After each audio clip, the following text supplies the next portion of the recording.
Day 1. Hugh Glass, the trapper who cheated death. The summer sun of 1823 beat down on the banks of the Missouri River. The wilderness stretched endlessly in every direction. Rolling prairies, dense forests, and the dark shimmer of the river winding like a living thing through the land.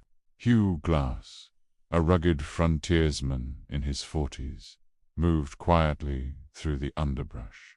His eyes scanned the ground for signs of game, his rifle cradled in the crook of his arm. Glass was part of a fur-trapping expedition, one of the countless men drawn west by the promise of beaver pelts and fortunes. Life on the frontier was brutal and unforgiving.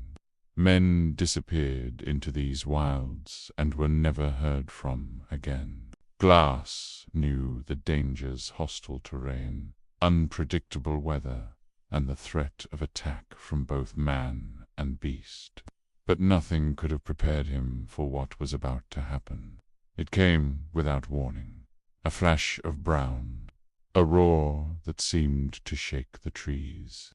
The grizzly bear hit him like a runaway wagon, claws tearing into his flesh, its jaws clamping down with bone-crushing force. Glass fired once, the shot exploding into the air, but it barely slowed the animal. The bear's weight pinned him to the earth. He felt ribs crack, skin tear, hot blood soaking his shirt. The attack lasted less than a minute.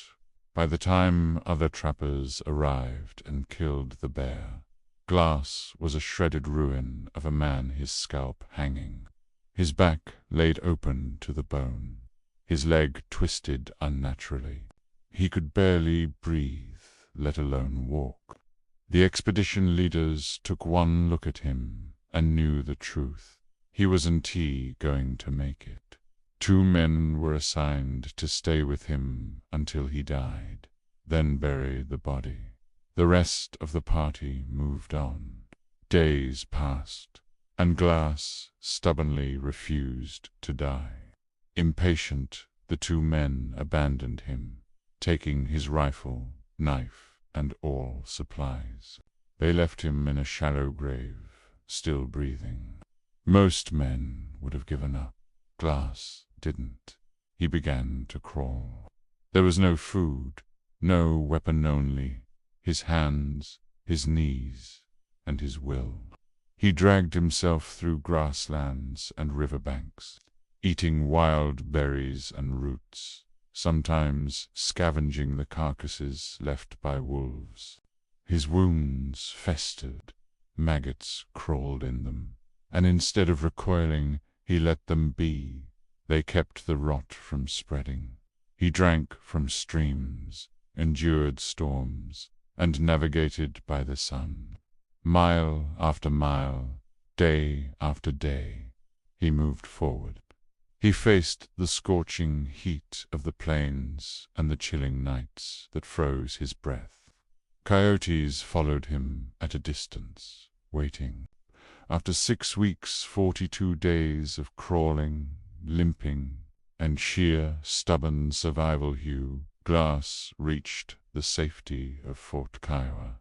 He was skin and bone, his face scarred for life, but he was alive. In time, he returned to the wilderness, continuing his work as a trapper. And though legends vary on what happened next, one truth remained. Hugh Glass endured what should have killed him a dozen times over, not by brute strength alone, but by an unbreakable will. Lesson of the day: when everything seems lost, when the people you trusted have left you behind, and the world has stripped away every comfort, you still have one thing left: the choice to keep moving. Survival isn't always about skill or strength. Sometimes it's about refusing to stop, one crawl at a time.